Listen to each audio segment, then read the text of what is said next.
Merhaba Kadınlar Sitesi üyeleri. Ben örgü admini Hatice. Bugün sizlerle 2 yaşına uygun güzel bir patik öreceğiz. Patiğimizi örmek için Nokovizon'un turuncu renginde ipim ve 3,5 numarada şişim var. Patiğimizi şöyle alt kısmından başlayacağız. Yukarıya doğru tek parça olarak öreceğiz. Patiğimizin alt kısmı, taban kısmı için 39 ilmek olarak başladık. Hemen ilk sırada arttırmalarımıza başlıyoruz. Kenardan bir ilmeğimi haraşo olarak örüyorum. Ördüğüm ipi sağdaki şişe doladım. Bir tane artma yaptım. Arada 18 ilmek haraşo. Bu ördüğümüz ilk sıra örgünün ön yüzü olacak. Arttırmalarımızı hep örgünün ön yüzünde yapacağız.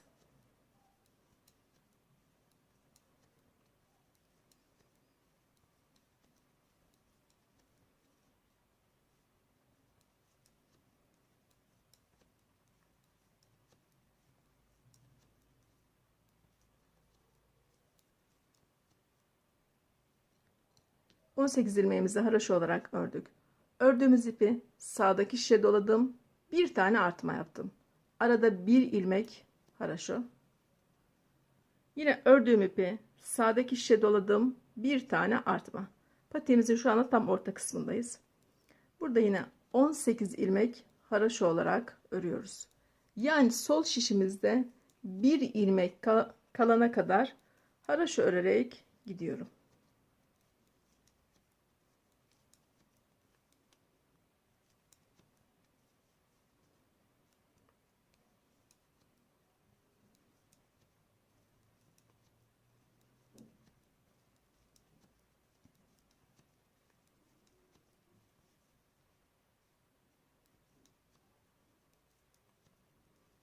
Sol şişimde bir tane ilmeğim kaldı. Yine ördüğüm ipi sağdaki şişe doladım. Bir tane artma yaptım. Ve burada dördüncü artmamızı yaptık.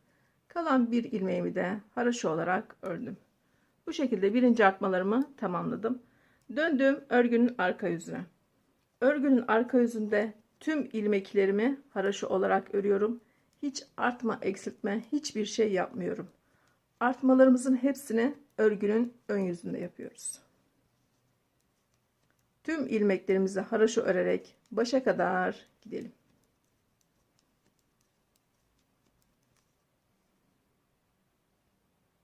Döndük örgünün ön yüzüne. İkinci artmalarımızı yapacağız. Kenardan 2 ilmek haraşo olarak örüyorum. Ördüğüm ipi sağdaki şişe doladım. Bir tane artma. Burada yine 18 ilmek haraşo. Bu hiç değişmiyor. Burası hep 18 ilmek haraşo olarak devam edecek.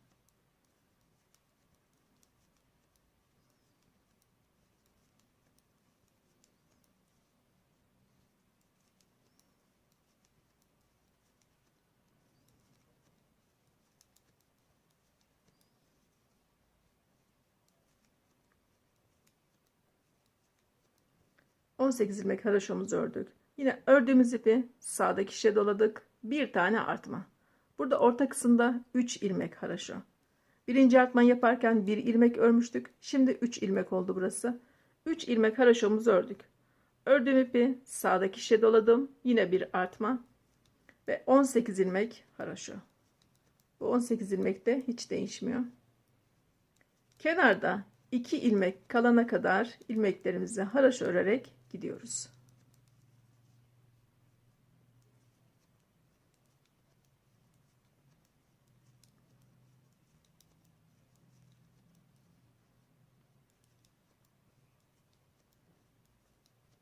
Sol şimdi 2 tane ilmeğim kaldı.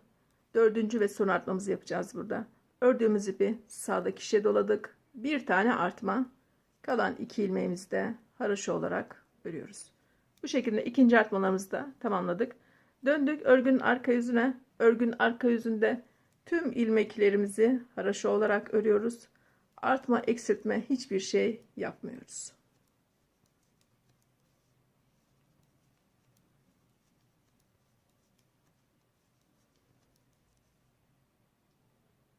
Döndük örgünün ön yüzüne. Üçüncü artmalarımızı yapacağız. Üçüncü artmalarımızı yaparken kenarda 3 ilmek haraşo olarak örüyoruz. Ördüğümüz ipi sağdaki şişe doladık. Bir tane artma. Burada arada 18 ilmek haroşa.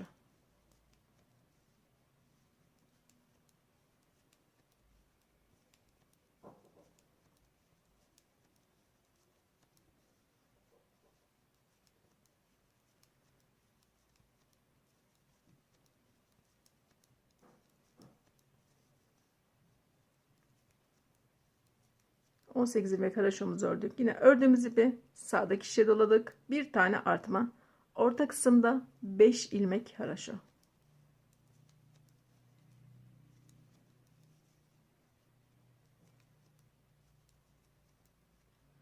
Yine ördüğüm ipi sağdaki şişe doladım. Bir artma daha yaptım. Burada yine 18 ilmek haroşa olarak örüyoruz.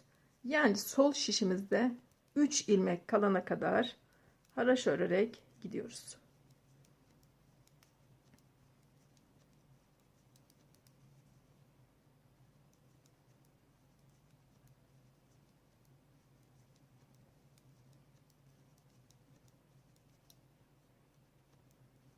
Sol şişimizde 3 tane ilmeğimiz kaldı. Dördüncü ve son artmamız için ördüğümüz ipi sağdaki şişe doladık. Bir tane artma ve kalan 3 ilmeğimizi de haroşa olarak örüyoruz. Örgünün arka yüzüne döndüğümüzde tüm ilmeklerimizi haroşa olarak örüyoruz. Hiç artma eksiltme yapmıyoruz. Patiğimize bu şekilde devam edeceğiz. Üçüncü artmayı yaparken kenarlarda 3'er ilmek haroşa örmüştük. Dördüncü artmada kenarlarda 4'er ilmek haroşa olacak. Orta kısımda da 7 ilmek haroşa olacak. Kenarlar birer ilmek çoğalarak devam ediyor. Orta kısımda şöyle bakın V şeklini aldı. Burada da ilmeklerim ikişer tane çoğalarak devam ediyor. Bu şekilde şu ana kadar 3 tane artma yaptım. Toplamda 5 artma yapacağız. Örgünün ön yüzünde, kenarlarda ve orta kısımda artırarak 4 yerde artma yaparak devam edelim.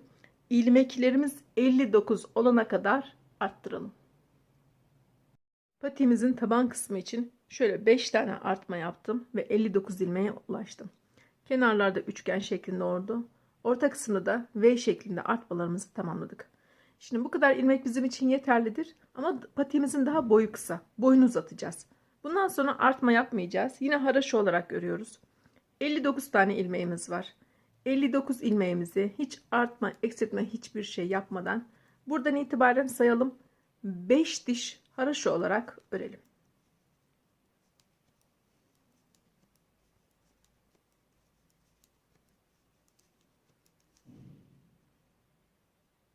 Patiğimizin taban kısmı için arttırmalardan sonra 5 diş haroşa olarak ördüm. Şuradan baştan itibaren de saydığımızda 10 diş haroşa oldu. Şimdi patiğimizin burun kısmını kapatacağız. Örgünün ön yüzündeyiz. 59 tane ilmeğimiz var. 59 ilmeğimizi kenarlar 20 ilmek, orta kısım burun kısmı 19 ilmek olarak 3'e ayırdım. Kenardaki 20 ilmeğimizi yani şuradaki 20 ilmeğimizi haroşa olarak örüyoruz.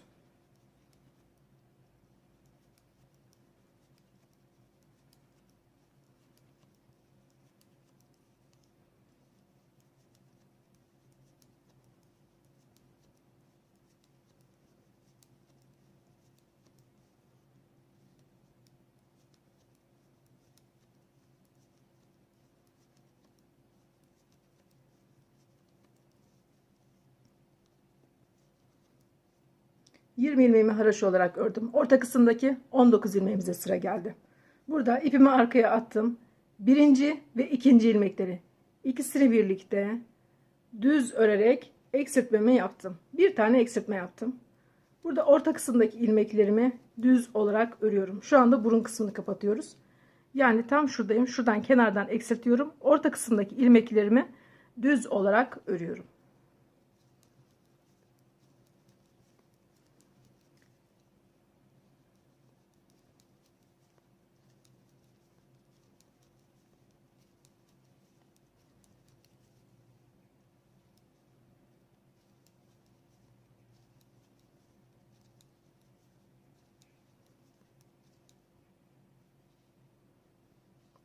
Ayırdığım 19 ilmekten 2 tane ilmeğim kaldı. 18. ve 19. ilmek. İkisini birlikte burada ördüm. Bir eksiltme de buradan yaptım. Sol şişimde 20 tane ilmeğim kaldı. Kalan 20 ilmeğimi de haroşa olarak örüyorum.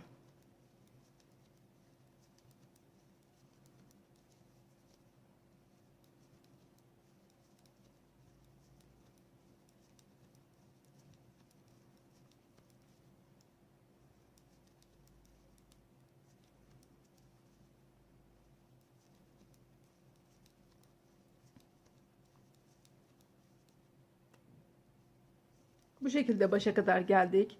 Birinci eksiltmelerimizi yapmış olduk. Şöyle diğer patiğimi göstereyim sizlere. Şuradaki 20 ilmek haraşoyu ördüm. Burada kenarda birinci ve ikinci ilmeği birlikte örerek eksiltmemi yaptım.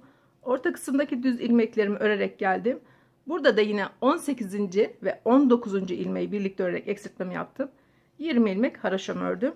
Birinci eksiltmeyi bu şekilde tamamlamış oldum. Döndüm örgünün arka yüzüne. Örgünün arka yüzünde buradaki 20 ilmeğimizi yine haraşo olarak örüyoruz. Burası aynen devam ediyor. Burası 20 ilmekle devam edecek. Hiç buradan ilmek eksilmeyecek. Orta kısımdaki düz ilmekler eksilecek.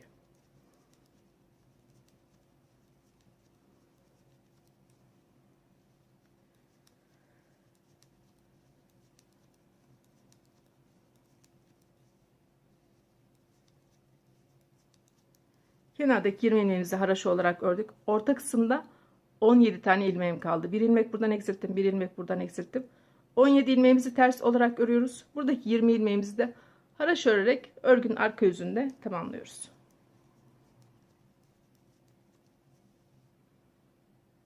Döndük örgünün ön yüzüne. Patiğimizde burun kısmında ikinci eksiltmelerimizi yapacağız.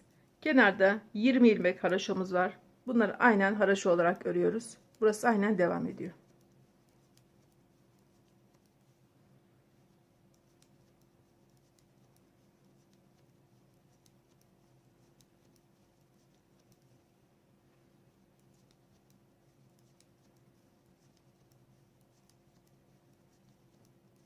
...20 ilmek haraşomuzu ördük. Orta kısma geldik. Orta kısımda 17 ilmek düz ilmeğim var burada.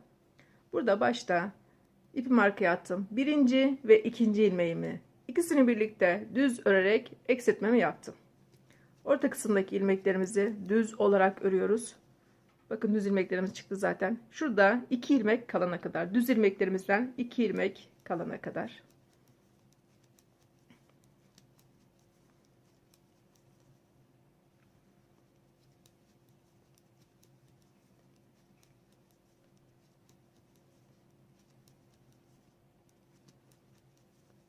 İki tane düz ilmeğim kaldı. 16. ve 17. ilmeğim.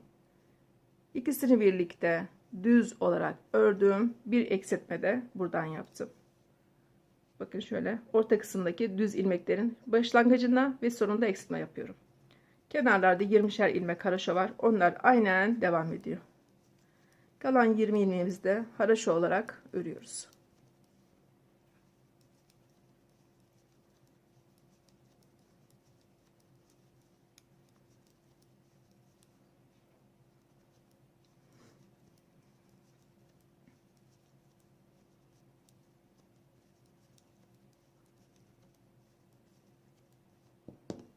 Patiğimize bu şekilde devam edeceğiz. Kenarlarda 20'şer tane haraşo ilmeğim var. Orta kısma geldiğimde burada birinci ve ikinci ilmeği birlikte düz örerek eksiltme yapıyorum. Buradaki düz ilmeklerin sonuna geldiğinde de sondan 2 ilmeğin birlikte düz örerek eksiltmemi yapıyorum. Kenarlardaki 20'şer ilmek aynen devam ediyor. Onları hiç değiştirmiyoruz. Örgünün ön yüzünde eksiltme yapıyoruz. Örgünün arka yüzünde eksiltme yapmıyoruz. Bu şekilde orta kısımdaki düz ilmekler bir ilmek kalana kadar eksilterek örelim. Patiğimizin burun kısmı için 19 ilmeği kenarlarından eksiltmeye başlamıştık. 19 ilmekten bir tane ilmek kaldı. Sağ taraftaki 20 tane haroşa ilmeğim duruyor ve sol taraftaki 20 tane haroşa ilmeğim duruyor. Şu anda şişimde 41 tane ilmeğim var. Patiğimizi 41 ilmekle tamamlayacağız. Başka eksiltme yapmayacağız. Patiğimizin şimdi ağız kısmı için lastik örmeye başlıyorum. Şu anda örgünün ön yüzündeyim. Bir ilmek ters, bir ilmek düz. Tekrar bir ters, bir düz. Bir ters, bir düz olarak lastik örmeye başlıyorum.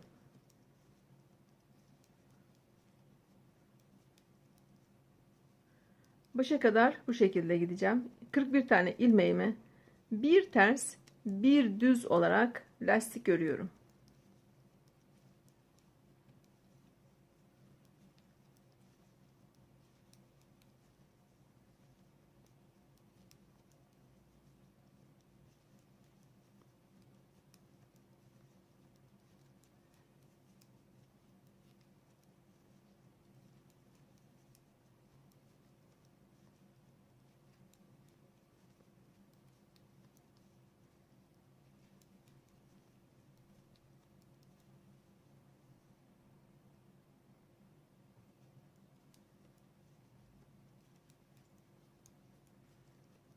Birinci sıramızı bu şekilde bir ters bir düz olarak tamamladık.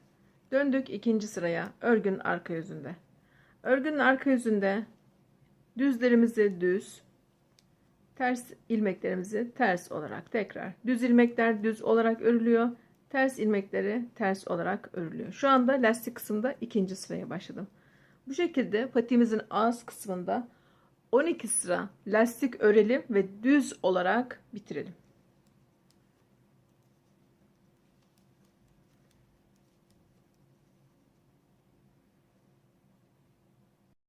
Patiğimizin ağız kısmındaki 41 ilmeği 12 sıra lastik olarak ördük ve bitirdik. Şimdi buradan ipimi uzun kestim. Dikmek için örgünün arka yüzünü çevirdik. Hemen buradan dikmeye başlıyorum.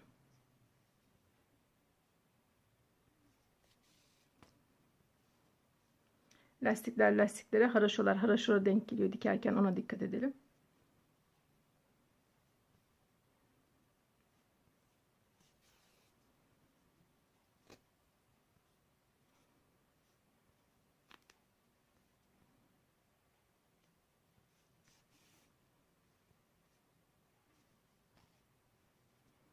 Şöyle geriden batıp ileriden çıkarak makine dikişi olarak dikiyoruz.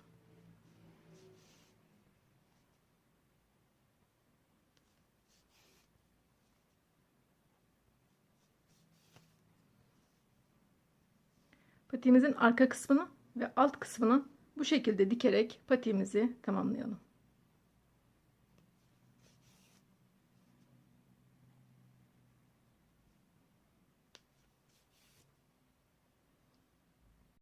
Patiğimizin en son arka kısmını ve alt kısmını dikerek patiğimizi tamamladık. Patiğimizi süslemek için de şöyle önüne kurdele ve düğme diktim ben. İsterseniz hazır keçe süslerden de dikebilirsiniz. Bu şekilde süsleyebilirsiniz. Bu patiğimiz 2 yaşına uygun oldu. Siz daha büyük veya daha küçük yapmak isterseniz yorum bölümünden sorabilirsiniz. Ben sizlere oradan yardımcı olmaya çalışırım. Yeni videolarımdan haberdar olmak için kanalıma üye olmayı unutmayın. Şimdilik hoşça kalın arkadaşlar.